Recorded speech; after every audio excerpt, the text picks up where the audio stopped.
Coming up on SUTV News, we'll take a look at the SUU Thin Line Comedy Club. And we have a special guest in the studio today for an interview on the U.S. 2020 Census.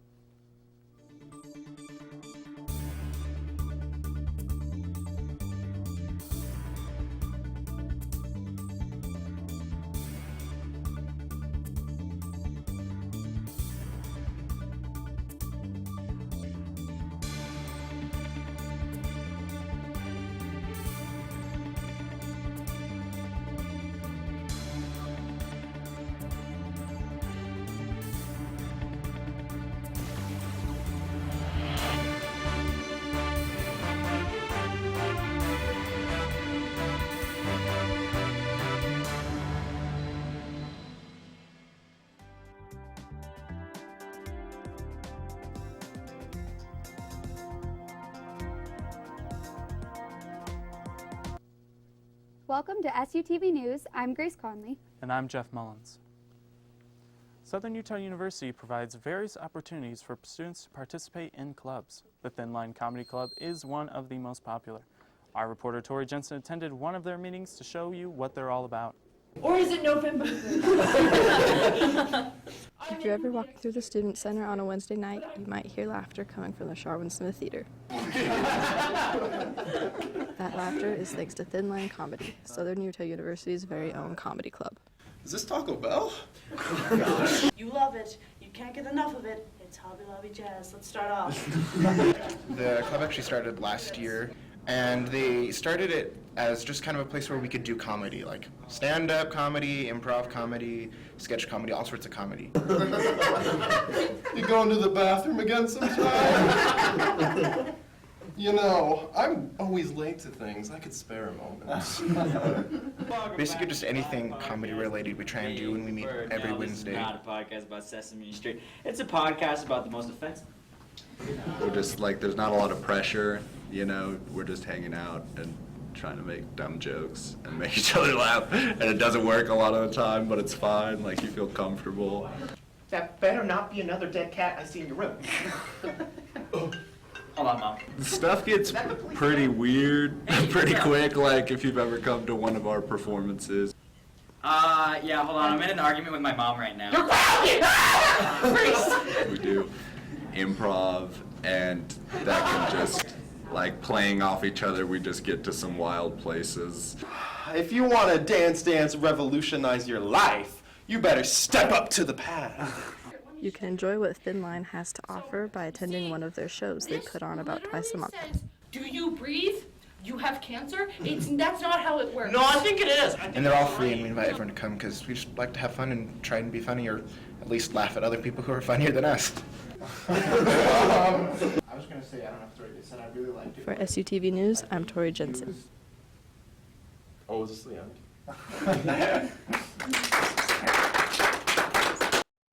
Here with us today we have Corrales Jimenez, a U.S. Census representative. My co-anchor Grace is standing by to interview her about the 2020 census.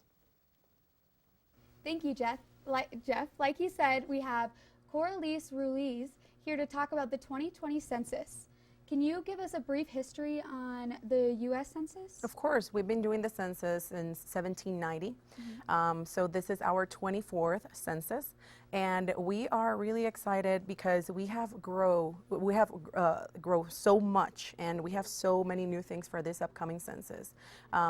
Before it was on paper, everything. Now we're bringing it to the 21st century, so everybody will have handheld devices. You can answer the census online, over the phone, for the first time ever. So that's the brief history of the census, and we do the census every 10 years because we have to count everybody that lives in the U.S. and its 5 territories. Wow, that's amazing. How does that work in Cedar City, Utah, exactly? So in Cedar City is just like the rest of the nation. There are 4 ways to answer the census for everybody, including the people here in Cedar City. We're doing it online, over the phone, We're going to send out questionnaires for those that have mailboxes in their households. And lastly, we're going to be using enumerators. Those are the people that are going to knock on your door and bring you the questionnaire, or they will answer the census with you. So the same as we do with the rest of the nation and its 5 territories. We have those 4 ways, and people can start answering the census from March 12th until July 31st next year over the phone or using the internet. During March and April, you're going to receive a postcard that it's going to say, hey, you're going to receive your census questionnaire. Be on the lookout so you can fill it out. Wow, that's so cool. I love how it's like moving to the digital media and transitioning with the contemporary world.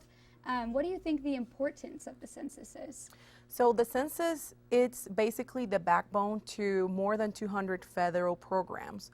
Also, private organizations and businesses and nonprofits use our data for their programs. So that is why it's so important. We're talking that $675 billion that are distributed every single year in our nation depend on census data. Wow, okay. So it really is important to a lot of different organizations and just the U.S. in general. Mm-hmm. Wow, that's really cool. So how and where are college students counted? Is it the same way they'll come to the door, answer the phone, or do you do it with universities? So college students have a particularity. They live off campus or on campus. And what we do is that we have an operation which is called group quarters, and we count everybody that lives in a installation like college dorms, hospitals, prisons. So those students that are living in college dorms are going to be counted there. It's a little bit tricky when you live off campus. So it's the same as the rest of the people. You have to fill out the questionnaire where you live. Let's say that maybe Maria, she's from New Mexico, but she is here in Cedar City. She has to be counted here. So the apartment that she leases, she has to fill out a questionnaire for that apartment, and she has to say, hey, I live here, I have 3 housemates, and they got to fill out the questionnaire with all the information because she lives here and is using our infrastructure, not the one in her home state. Well, thank you so much for giving us all that information about the census. We're really excited to learn about that. Back to you, Jeff. Coming up, we'll talk about a teen who has proposed a solution to the blind spot problem. Don't go anywhere. You know what, guys? There's a lot of tree branches and dry brush over here.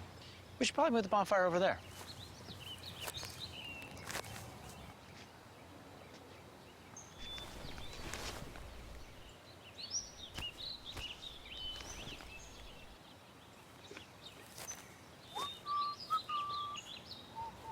I'm guessing Smokey liked that idea.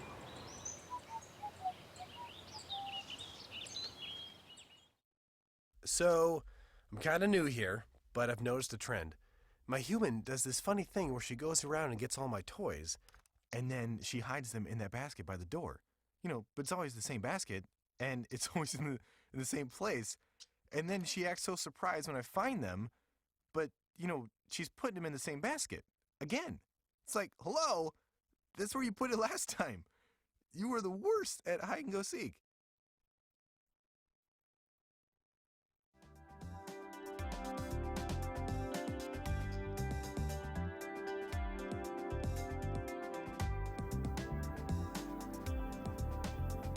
President Donald Trump denies wanting Attorney General William Barr to clear him of any wrongdoings during the July Ukrainian phone call. This denial comes as a result of a report by Washington Post where an anonymous source claimed that Trump had asked Barr to hold a conference discussing the call. Trump took to Twitter where he blasted the report, calling it fake news and lashing out at the press in general, calling them an enemy of the people. According to the anonymous source, Trump's request for the press conference came in September, but was refused by Barr. Barr has continued to not publicly speak on the matter. SU's ballroom touring ensemble has come a long way since the beginning of the semester. Learning more than 10 routines, the dancers will be able to showcase their hard work in their upcoming concert, A Night of Dance, on November 15th and 16th at the Heritage Theater. The touring ensemble is comprised of 18 students, all with extensive knowledge in the sport. Every morning, the students wake up and hit practice at 6 a.m. in order to look and feel good on stage. Students don't seem to care at all about waking bright and early as long as they can perform and produce an amazing show for the community. For tour team, we meet every single morning at 6 a.m. to 8 a.m. We dance, we show up, we warm up, we dance and dance and dance and dance. Sometimes we learn new numbers, sometimes we have student choreographed numbers, sometimes we have guest choreographers, but whatever we do, we come in and we learn to dance in a week. Their show is next week. The dancers are making sure to keep a clear head and stay healthy when they hit the stage November 15th and 16th. A groundbreaking ceremony was held Wednesday to celebrate the growth taking place at Provo Airport with a new terminal. The ceremony brought together Provo City Mayor Michelle Cusack, Utah Governor Spencer Cox, and other state and county leaders to commemorate the beginning of a 40,100,000 square foot project. The new terminal will mean more convenience, more commercial flights, and more jobs. The terminal is designed to reflect the mountains and be family-friendly and spacious. Provo Airport Manager Steve Gleason said this is just the beginning. Airport authorities are hoping this will lead to more destinations, connecting services, and additional airlines. 14-year-old Elena Gassler is celebrating her $25,000 science fair win. The Pennsylvania teen designed a system that uses a webcam to show anything that may potentially block a driver on the road. A panel of scientists and educators were so impressed with their prototype that she won first prize at the annual Broadcom Masters competition in Washington. Gassler beat 29 other middle school students from across the nation in not only her prototype, but also her presentation and engineering merit. She plans to make adjustments to the overall project in the future and hopes that her prototype can be added to car and tech companies in a push to make safer advancements in vehicles. Wow. There's so many car accidents and injuries and deaths that could have been prevented from a pillar not being there. And since we can't take it out of cars, I decided to get rid of it without getting rid of it. Wow, that's so impressive, especially for a 14-year-old to win all these contests and Yeah. solve a very important problem. Yeah, it is very needed in today's world because I feel like the blind spots really do limit you when you're driving, and it's a little scary sometimes. Yeah, definitely. I know that's the first thing you see in driver's ed is how bad those are. But How's the weather looking today, Ryan? It may be fall, but warm weather is still here. We'll be right back.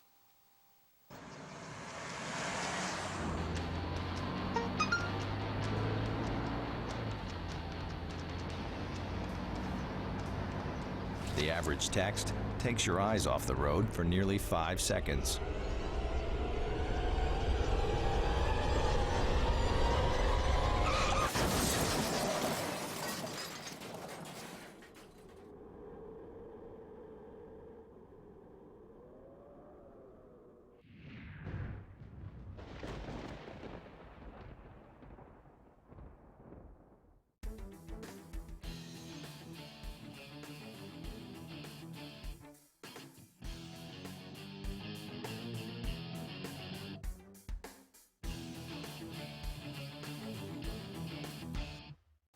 Welcome back to SUTV News. I'm Ryan Sunderman.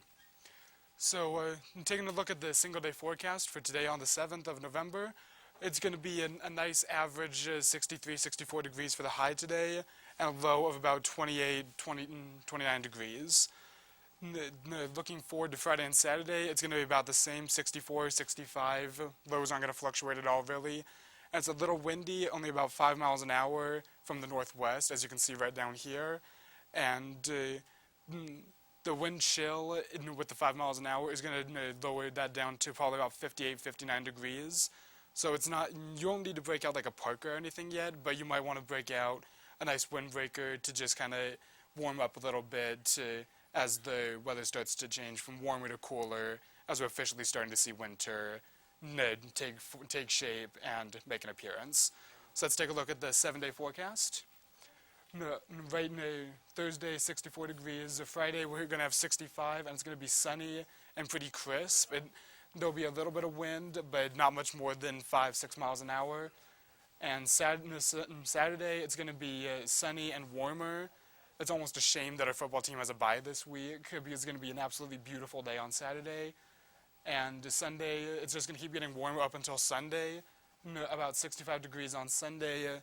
And it's going to go down low to about 30 degrees or so that night. Next Monday, it's going to be clear and a little cooler at about 59 degrees with a 25-degree low. and it's still going to be perfectly clear, very, very few clouds in the sky. So this weekend and this Veterans Day weekend on Monday might be a really good opportunity to head up to Cedar Breaks or Bryce Canyon or Zion, somewhere beautiful that you can really take advantage of the cool weather before we really start to seeing winter and the snow take shape and take its form. On Tuesday, it's going to keep going, and it's going to be in the low 60s, so it's going to take a dive from Sunday, but the low is still going to be about 32 degrees. On Wednesday, we're going to have a little more clouds come in, so there will be some cloud cover, but it'll only be about 59 degrees. So that's all I have for weather. Back to you guys at the desk. Thanks for the weather update, Ryan. Now, I know we mentioned on Tuesday about how great this week was going to be, but after actually being outside and experiencing it, it's great weather, I think. Yeah, it feels so nice. It definitely makes me nervous for the winter because I'm loving it so much. I am not excited for the snow to come. You get to enjoy this a bit, where all you need is like a little jacket outside. Yeah, true. That's all you need. Here's a quick look at what's coming up next in sports. Coming up on SUTV Sports, we've got a recap of SU basketball. Stay tuned.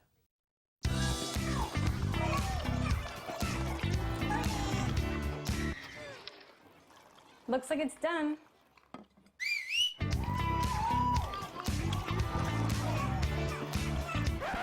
Don't let salmonella get funky with your chicken.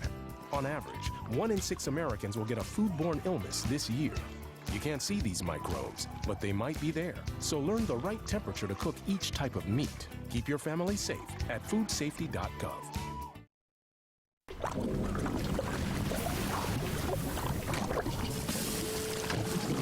Toxic chemicals and carcinogens are leaching into the environment.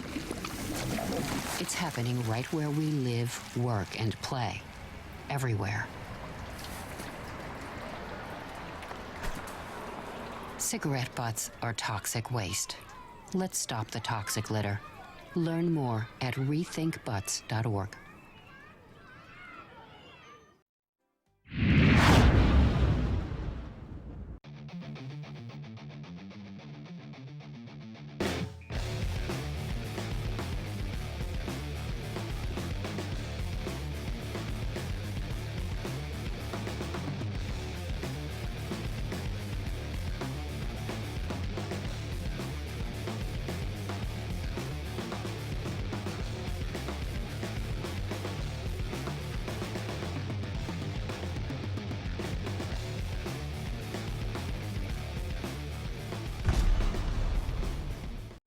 Welcome back to SUTV Sports. I'm Connor Sanders.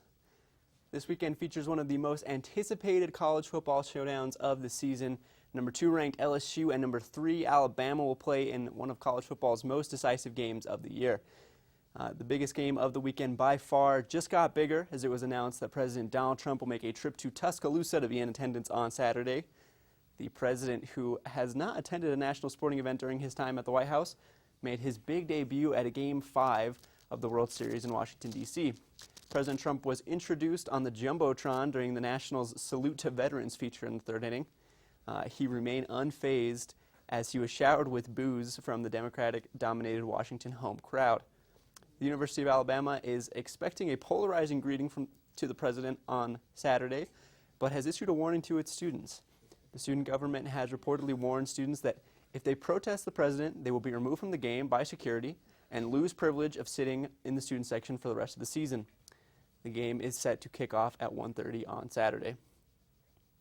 The SU women's basketball team had their first real game of the season just a couple of hours ago as they hosted the Titans of Cal State Fullerton. The Lady T-Birds were able to come out on top 79-63 for their first official win of the season.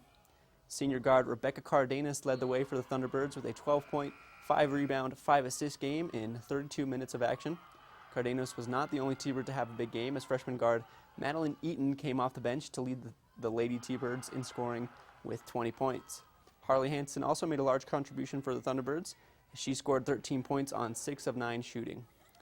The Lady T-Birds will be back in action this Saturday when they travel up to Orem to face the Utah Valley Wolverines at 4 p.m. SU men's basketball is preparing to head on the road after a big win versus Bethesda College in their season opener. The T-Birds looked dominant in a 110-66 drubbing of the Flames Tuesday night. SU never trailed in the game and took a 31-point lead into the break. Junior guard Dre Marine led all scorers with 20 points in just 18 minutes. SU actually had 5 players reach double digits during the contest. Senior forward Dwayne Morgan had 18 in his return to the court after missing all but 4 games last season due to injury. Iowa State transfer Jacoby Long scored 16 in his debut as a T-Bird, and senior Cameron Aluyatin added 15 points. The highlight of the game came with the debut of Utah State transfer John Knight III. Knight wowed the crowd with dunks and a few above-the-rim rejections. SU head coach Todd Simon was content with the team's performance. Yeah, we were happy with the guys' overall effort. You know, I think they tried to play our brand of basketball with getting up and down the floor and pressing all over and just kind of leaving it all out there. And I liked our ball pressure for stretches, and we really shared the ball, which has been an emphasis for us. The T-Birds moved to 1-0 on the season and head to Nebraska to take on the Cornhuskers on Saturday. The Huskers will be the first road test for the T-Birds before playing BYU and UCLA in the coming weeks. The Huskers fell in their first game of the season 66-47 against UC Riverside, a team that was ranked lower than SU in college basketball expert Ken Pomeroy's preseason poll. Last year, the Cornhuskers finished 19-17 overall, but fired head coach Tim Miles at the end of the season. They replaced Miles with former NBA head coach Fred Hoiberg, hoping that he'll bring the Huskers into contention for a Big Ten title between powerhouse Michigan State in the future. Only 2 players returned from last year's squad, and only one of them had playing time. With so much turnover, the Huskers are still trying to find their identity as they were picked to finish last in the Big Ten this year. The team will be led by sophomore guard Cam Mack, who was able to score 11 points and grab 9 rebounds in the Huskers' first game. Despite all the new faces among the Cornhuskers program, Hoiberg is not willing to use that excuse as an explanation for a lack of preparation in his team. The excuse of, well, we got so many new faces and new players, we're not going to do that. You know, we got outplayed today, and you know, we're going to find a way to bounce back with effort and preparation. That's all we can do right now, moving forward. But you know, we're going to take every opportunity, learn from it, and grow from it. And you know, the adversity hit us in a huge way tonight. And you talk to your guys till you're blue in the face. It's going to hit you every time you step on the floor. And you know. Yeah, so an exciting game for SU this weekend. It will start at 12 o'clock on Big Ten Network. It'll be available for the subscription fee if you want to watch that game. Okay. Yeah. Cool. Sounds exciting. Hopefully there's a free trial for us college students, but yeah, that's going to be great. Thanks for the update, Connor. Up next, more on the killing in Mexico. And the high school mountain bike race. Don't go anywhere.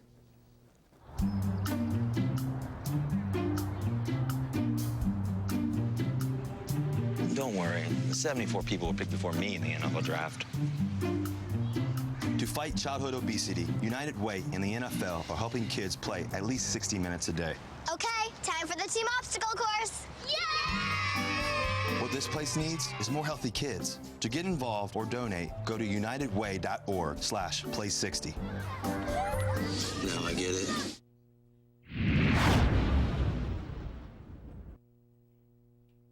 This week, 3 mothers and 6 children were ambushed and killed in Mexico by a traveling drug cartel. 3 vans were found in the desert of Mexico, one of them entirely scorched with bullet holes all around the sides. A few mothers and all of their children who traveled with them as they were going to pick up family members for a wedding. The youngest of the dead were 2 8-month-old twins. Once the cartel began shooting, one of the mothers reportedly jumped out of the car and began waving, yelling to the men that they had children. The cartel did not care and continued to ambush them. The murder happened just right across the Arizona border in a place called Bavispe. Mexico has always been safe for us growing up. I always felt safe there. And just in the last few months, it's gotten a little scary. One of the 13-year-old boys grabbed his siblings, pushed them behind bushes, and then ran 14 miles to find help. Because of his bravery, 8 of the children survived.